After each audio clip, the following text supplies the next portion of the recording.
दो है ना भैया आइए कहे के बाद हो एगो लड़की एगो लड़का से कहती है रितिका ऐसा लड़की ए बबुआ के चाचा से कहते रही कि का देखेला ठीक बा भैया टोन हल्का सा उठाइएगा इको देते रहिएगा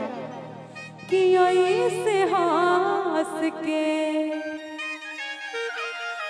कि जान ले बाका कि कोरा में कस के कहतरी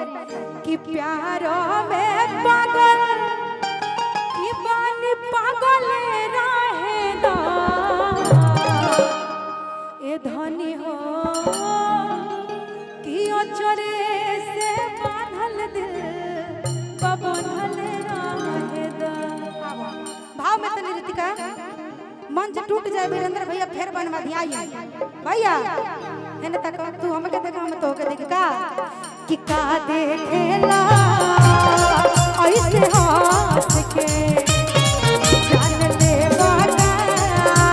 तोरा पे कास के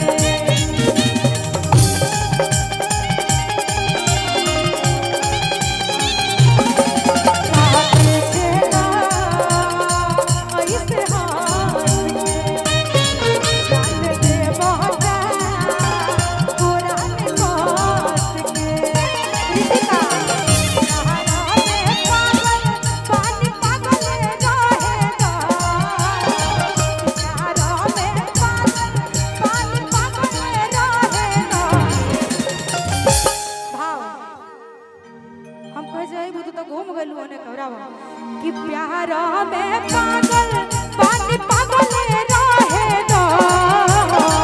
प्यार में पागल पानी पागल रहे दो ये धनी हो अचरे से बांधल दिल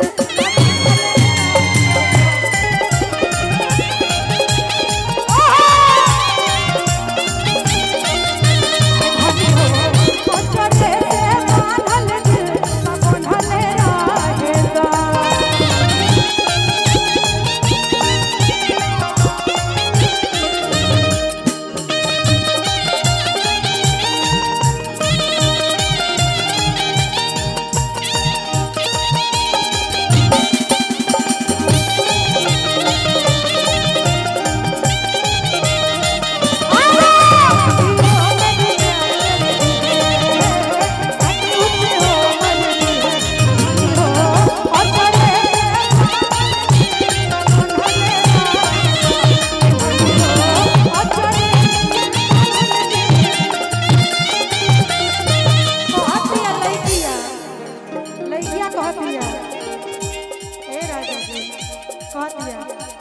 छोड़ पिया मनवा